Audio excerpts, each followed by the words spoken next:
Now let us continue with the question number 11. So you have a function fx equals to mod x. It is continuous, differentiable everywhere, continuous, differentiable nowhere, continuous everywhere but differentiable everywhere except 0, continuous everywhere but differentiable nowhere. तो ये तो repeat हो गया है ना। चलो, तो इसको भी फिर हम ग्राफ से समझते हैं। तो ये देखिए मैंने मॉड एक्स का ग्राफ ड्रॉ कर दिया। तो ग्राफ से अब आपको इजीली विजिबल है कहाँ पर डिफरेंशिएबल नहीं है। यू कैन सी कहाँ पर डिफरेंशिएबल नहीं है। It is not differentiable eight zero, क्योंकि जीरो पे आप बहुत सारी टेंजेंट्स ड्रॉ कर सकते हो और बाकी कहीं पे भी आप टेंजेंट ड्रॉ करोगे और एक पॉइंट पे एक ही टेंजेंट ड्रॉ होगी, हालांकि वो चाहे कि ओवरलैपिंग हो जाएगी। जैसे कि मैं यहाँ पे टेंजेंट ड्रॉ करूंगी तो बहुत सारी होगी। अब यहाँ पे पॉइंट सिलेक्ट किया, टेंजेंट ड्रॉ की, तो वो तो ओवरलैपिंग हो जाएगी, ओवरलैपिंग का कोई चक्कर नहीं है। बट बहुत सारी टेंजेंट्स ड्रॉ नहीं होनी चाहिए किसी पॉइंट पे। मोर ओवर जहां पे ग्राफ अपनी शेप चेंज कर लेता है, अपनी पोजीशन चेंज कर लेता है, इंक्रीजिंग से डिक्रीजिंग जा रहा है, देखो पहले ये डिक्रीज हो रहा था और अब सॉरी इंक्रीज जा रहा, उल्टा बोल दिया मैंने, डिक्रीजिंग से इंक्रीजिंग हो गया, बिल्कुल ही उसकी जो वैल्यू है वो चेंज हो गई, तो वहां पे वो फंक्शन डिफरेंशिएबल नहीं होगा। Right. Now the next question is, the another question is fx equals to x plus 3 upon x square minus 7x plus 12। तो इन क्वेश्चंस को हम अगेन कैसे करेंगे, आपको डिसकंटिन्यूटी बतानी है। डिसकंटिन्यूस फंक्शन कहाँ पे हो सकता है? डिसकंटिन्यूस वहां हो सकता है जहां पर फंक्शन डिफाइंड नहीं है। और 11th ग्रेड याद करो तो इसकी डोमेन में क्या रिस्ट्रिक्शंस हैं। डोमेन कैसे निकालते थे कि आप क्या नहीं पुट कर सकते। तो आप इसके फैक्टर बना लीजिए, आपको डोमेन मिल जाएगी 4x - 3x प्लस 12। तो आपके फैक्टर्स बन गए x - 4 - 3x - 4 इक्वल्स टू 0। तो आप सारा कुछ पुट कर सकते हो एक्सेप्ट, सारा कुछ पुट कर सकते हो एक्सेप्ट 3 और 4। तो आपको डिसकंटिन्यूटी कितने पॉइंट्स पे मिलेगी? 2 पॉइंट्स पे मिलेगी, 3 पे मिलेगी और 4 पे मिलेगी। ठीक है। तो जब भी आपने डिसकंटिन्यूटी चेक करनी है, आपको ये कॉन्सेप्ट यूज करना पड़ेगा। आप डोमेन चेक कर लो जहां पे फंक्शन डिफाइंड नहीं है। और मोर ओवर सिंपल कॉन्सेप्ट है कि डिनोमिनेटर को इक्वल टू 0 कर दो, जो जितने भी पॉइंट्स आएंगे वहां पे फंक्शन डिसकंटिन्यूस नहीं होगा। ठीक है। Question number 13। क्वेश्चन नंबर 13 में उन्होंने पूछा है हमें कि जो 13 देखिए कि आपको ये फंक्शन गिवन है और आपको बताना है कि कॉन्टिन्यूटी कहाँ कहाँ पे होगी। तो या तो आप इसका ग्राफ ड्रॉ कर लो सिंपल वे में, एक्स इनपुट देते जाओ आउटपुट आता जाएगा। ठीक है। तो मैं आपको ग्राफ शो कर देती हूँ। ये देखिए बेटा, आपको आपका ये वाला ग्राफ बनेगा इसमें। ठीक है। अब ये ग्राफ बन गया। अब आप देख लो कि कहाँ पर आपकी कर्व टूट रही है, कर्व में ब्रेकेज आ रही है। देखिए वेरी इंटरेस्टिंग, 0 पे आउटपुट 1 भी आ रही है और 0 पे आउटपुट -1 भी आ रही है। मतलब कि अगर मैं कंटिन्यूटी चेक करूं 0 पे, तो हम चेक करके देखें अपना डाउट क्लियर करने के लिए। हम 0 पे कंटिन्यूटी चेक करते हैं क्योंकि जो आंसर के अकॉर्डिंग तो उसने बोला है कि रियल नंबर्स है। तो हम 0 पे कंटिन्यूटी चेक करते हैं। हमारा जो फंक्शन है वो था x अपॉन मॉड x। ठीक है। तो हम 0 पे चेक करके देखते हैं। 0 के लेफ्ट में जाते हैं। तो 0 के लेफ्ट में जाएंगे तो चलो फंक्शन तो यही रहना है, put x equals to 0 - h, limit h approaches to 0, 0 - h, 0 - h का mod -h upon h, answer is -1। अब आप राइट में चेक कीजिए, limit x approaches to 0 positive, x upon mod x, so put x equals to 0 plus h, limit h approaches to 0, 0 plus h upon, अब देखो यहाँ पे तो answer ही कुछ और आ गया। ठीक है। तो यहाँ पे आंसर 1 आ गया, उधर -1 आ रहा है, तो मीन्स मेरी ऑप्शन वो गलत टिक हुई हुई है। मुझे जो मेरा एग्जैक्ट आंसर है, my answer is C option. मतलब सब जगह पे कॉन्टिन्यूटी होगी एक्सेप्ट 0 पे, क्योंकि आपको ग्राफ में क्लियर कट दिख रहा है आपकी कर्व कॉन्टिन्यूस है। आपका इजीली ग्राफ ड्रॉ हो रहा है, यहाँ पे देखो इजीली ग्राफ ड्रॉ हो रहा है, इधर भी हो रहा है। ये वाला पोर्शन गड़बड़ है, तो मतलब 0 पे गड़बड़ है, अदरवाइज आप इसका ग्राफ ड्रॉ कर सकते हो। नेक्स्ट क्वेश्चन 14, हम इसको एलोपिटल रूल से कर लेंगे, आपका आंसर आ जाएगा a+b। हमने क्लास में भी कर लिया था। 15th क्वेश्चन, अब देखो डिसकंटिन्यूटी चेक करनी है कॉटेक्स की, तो मेरे को लगता है कि बेटर वे तो ग्राफ ही है। आपको ग्राफ शो कर देते हैं कॉटेक्स का।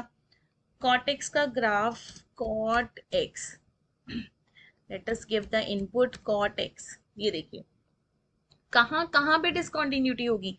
तो मुझे सबसे पहले तो ये जो पॉइंट्स आपके नंबर में दिए हुए हैं मुझे उनको चेंज करना पड़ेगा। Let me change it. तो देखिए बेटा, ये कॉटेक्स का ग्राफ है, आपकी बुक में भी गिवन है ग्राफ। अब यहाँ पे देखो पाई बाय 2 पे तो डिफाइंड है ना ये सारी, लेकिन जो पाई की वैल्यू है, पाई पे देखो जो आपको, अगर मैं यहाँ पे कॉटेक्स को लिख दूं, कॉटेक्स को लिख दूं कॉस अपॉन साइन, ठीक है। अब मैं पुट कर रही हूँ pi, cos pi sine pi, sine pi तो हो गया जीरो, तो अब ये तो नॉट डिफाइन हो गया ना। तो मीन्स जब आप पाई लेते हो तो जो आपकी आउटपुट है वो तो इन्फिनिटी तक जा रही है, ठीक है। तो मीन्स ये जो फंक्शन है आपका कहाँ पे डिफरेंशिएबल नहीं होगा? पाइस पे। आप सिंपल भी कर सकते हो, डिफरेंशिएबल नहीं सॉरी कॉन्टिन्यूअस, आप सिंपल भी कर सकते हो, सिंपल वे में आप कर लो, आप ग्राफ के अकॉर्डिंग। अगर आपको नहीं क्लियर हो रहा तो देखिए, कॉट एक्स है, ठीक है, कॉट एक्स को लिख दो cos x upon sine x. अब साइन एक्स कहाँ पे डिफाइन नहीं होगा? जीरो पे, पाई पे, टू पाई पे, माइनस पाई, माइनस टू पाई। तो now see your answer, discontinuous कहाँ पे होगा? टू एन पाई तो नहीं आएगा, टू एन पाई तो सिर्फ आपको इवन नंबर देगा, पाई बाय टू पे तो डिफाइंड है साइन 90, ठीक है। तो आपकी ऑप्शन कौन सी आ गई? A. Next question is very very important, it is from NCERT. F X equals to X square sine one upon X. तो इस क्वेश्चन में खास बात ये है कि इसमें दो अलग अलग फंक्शंस की प्रोडक्ट दे दी है, जिसको मैंने लिख लिया जी एक्स और इसको मैंने लिख दिया एच एक्स, ठीक है। अब आपका जो एक फंक्शन है वो होना चाहिए बाउंडेड। बाउंडेड का मतलब कि वो बाउंड होना चाहिए। जैसे कि अगर हम साइन एक्स की बात करें तो साइन एक्स तो आपका बाउंडेड फंक्शन है ना, क्योंकि वो -1 और 1 के बीच में आउटपुट देता है। ऐसे ही अगर साइन एक्स बाउंडेड है तो साइन 1 अपॉन एक्स भी बाउंडेड होगा, राइट। तो एक फंक्शन आपका बाउंडेड है, और जो दूसरा फंक्शन है वो आपने डिसाइड करना है कि दोनों में से बाउंडेड कौन सा लेना है। दूसरे फंक्शन की अगर आप लिमिट जीरो अप्रोच करवाओ और आंसर आ जाए जीरो, ठीक है, जीरो अप्रोच करवाओ आंसर इज जीरो, तो वो फंक्शंस हमेशा कॉन्टिन्यूज होते हैं। तो इसका आप रीजन भी ये लिख सकते हो, आप लिखोगे sine 1 upon x is bounded and limit x approaches to zero x square is zero, therefore इन दो जो दोनों की प्रोडक्ट है, therefore x square sin 1 upon x where x is not equal to zero is always continuous, is always continuous। और इनकी जो value होगी, जो लिमिट पुट करके जो वैल्यू आएगी, limit x approaches to zero, that will be zero, that will be zero. तो उन्होंने बोला कि ये फंक्शन कॉन्टिन्यूस है at X equal to zero, तो what is the value of the function? तो value of the function will be zero, value of the function is zero. तो ये रिजल्ट है, ये डायरेक्ट थ्योरम है, वही थ्योरम हमने लगा देनी है। तो अब भी अब आप याद ही कर लो इस क्वेश्चन को, अगर ऐसा कोई क्वेश्चन आ जाए तो आप डायरेक्ट आंसर जीरो पुट कर सकते हो। तो नेक्स्ट क्वेश्चन देखिए, आपको अगेन फंक्शन कॉन्टिन्यूस दिया हुआ है और हमें एम और एन की वैल्यू निकालनी है। तो एल ऑपरेटर रूल तो अप्लाई नहीं कर सकते, डिनोमिनेटर्स है ही नहीं इसमें, इनफैक्ट 0.0 फॉर्म नहीं है। तो हम राइट हैंड लिमिट चेक करेंगे, तो हम एक्स को पुट कर देंगे pi by 2 plus H. Method same है सारे क्वेश्चन का, बस थोड़ी आपको प्रैक्टिस चाहिए। Limit H approaches to zero sine pi by 2 plus H plus N. तो sine 90 minus 90 plus theta is cos theta, second quadrant, limit H approaches to zero, zero put करोगे, cos zero plus N, cos zero is one, तो one plus N, आपके पास right hand limit आ गई one plus n. Now I will find the left hand limit, limit x approaches to pi by two negative, negative पे आपका function क्या है? M x plus one. तो हम इसमें एक्स को पुट कर देंगे pi by two minus h, थोड़ा फास्ट करूंगी मैं, limit H approaches to zero m into pi by two minus h plus one. तो एच को जीरो पुट कर दो, इसमें तो साइन कॉस है ही नहीं कुछ भी, तो answer is m pi by two, m pi by two plus one, ठीक है। और थर्ड आपको फंक्शन कितना दिया हुआ है, फंक्शन की वैल्यू ये देखिए, फंक्शन की वैल्यू पाई बाय टू पे, f x at pi by two, f x at pi by two, f x कितना आपके पास एम एक्स प्लस वन, तो वो तो वही चीज आ जानी है m pi by two plus one, ठीक है। तो हम इनको कंपेयर कर लेते हैं, कंपेयर करके देखते हैं कि हमारा जो आंसर है वो क्या आंसर आ रहा है। वन प्लस, क्योंकि left hand limit equals to right hand limit, पहले तो ये कर लेते हैं, left hand limit equals to right hand limit, one और one cancel, n equals to m pi by 2। तो यहां से आंसर तुम्हें दिखाई देने लग गया है, सी ऑप्शन इज करेक्ट। हाँ जी, नेक्स्ट क्वेश्चन है question number 18। The function defined on -5 to 5 when x is rational, function is x, when x is irrational, function is -x। ठीक है, तो वो कह रहे हैं कि कॉन्टिन्यूस होगा एवरीवेयर एक्सेप्ट जीरो। अब देखो बेटा, जब भी आप कोई भी नंबर सिलेक्ट कर लोगे, लाइक मैंने कोई नंबर ले लिया, रैशनल नंबर ले लिया, ठीक है, अब टू के जो राइट साइड में इरेशनल नंबर्स भी पड़े होंगे, टू के लेफ्ट साइड में भी इरेशनल्स पड़े होंगे, है ना, जैसे हम करते हैं ना 2 + h where h is very very small. अब उसने हमें फंक्शन डिफाइन ही ऐसे कर दिया कि अगर रैशनल है तो आंसर 2 आएगा, और अगर हमारा जो नंबर है वो इरेशनल हुआ तो हमारा आंसर -2 आएगा।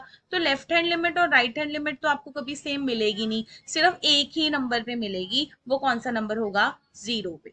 ठीक है, तो फंक्शन हमेशा ही ये डिसकंटिन्यूस होगा एक्सेप्ट x इक्वल्स टू 0, क्योंकि 0 के जैसे कि आप 0 ले लेते हो ना, 0 रैशनल और इरेशनल दोनों में ही हमें सेम आंसर देगा।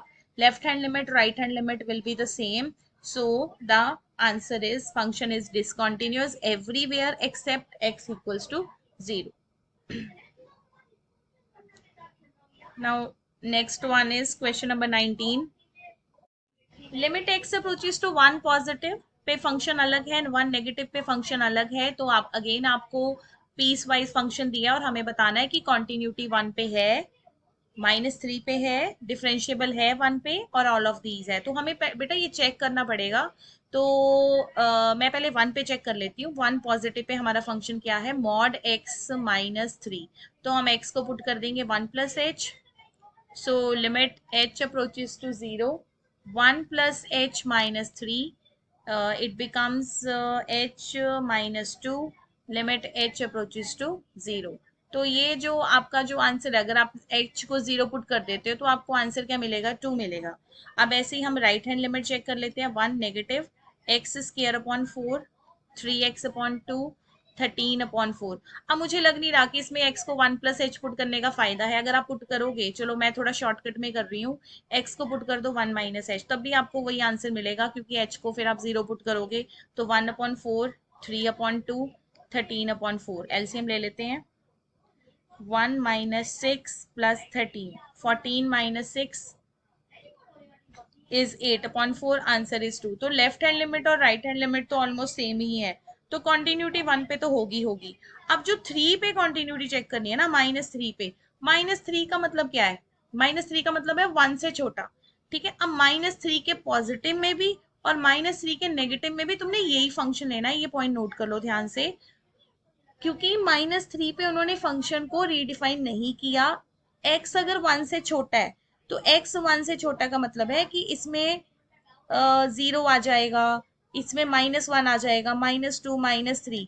ठीक है, अब -3 के राइट में जाओ, -3 के लेफ्ट में जाओ, फंक्शन तो सेम ही रहना है ना। अब उस फंक्शन में तो ऑलरेडी मुझे टू आंसर मिल ही रहा है, मैंने अभी सॉल्व किया है, तो -3 पे भी डिफरेंश कॉन्टिन्यूस होगा। अब रही बात डिफरेंशिएबिलिटी की, डिफरेंशिएबिलिटी में हम क्या चेक करते हैं कि टर्निंग पॉइंट तो नहीं आ रहा कर्व में, है ना, और वो कह रहा है कि 1 पे चेक करो। तो 1 पे चेक करने का कोई लॉजिक ही नहीं बनता, क्योंकि बेटा ये देखो, जो आपका ये फंक्शन है ना, ये थोड़ा अलग तरह का फंक्शन है। ये जो फंक्शन है ना, मॉड x - 3, अगर मुझे इसका ग्राफ बनाना है तो यहाँ पे 3 आएगा, ये बनेगा ग्राफ। अब मॉड x - 3 पे जो ग्राफ बन रहा है उसका टर्निंग पॉइंट तो 3 आ रहा है, तो मतलब ये 3 पे नॉट डिफरेंशिएबल होगा, it is not differentiable at 3। लेकिन उसने क्या पूछा है, differentiable at x equals to 1, तो ये डिफरेंशिएबल भी होगा। तो इट मीन्स इसके तीनों ऑप्शंस करेक्ट है, तो ऑल ऑफ दीज इसका आंसर आएगा। तो बेटा नेक्स्ट क्वेश्चन में हमने क्लास में भी किया था, और ये 0/0 फॉर्म बन रही है। आप डेरिवेटिव ले लो, इसका डेरिवेटिव लेने के बाद कॉन्टिन्यूटी 0 पे चेक करनी है, 0 पुट कर दो इसमें, तो आपका आंसर आ जाएगा 1/2 × 2, आंसर इज 1/4। तो ये 20 क्वेश्चंस आपके वीडियोस में कवर हो गए हैं। नेक्स्ट क्वेश्चंस मैं कवर करूंगी नेक्स्ट वीडियो में। Thank you so much.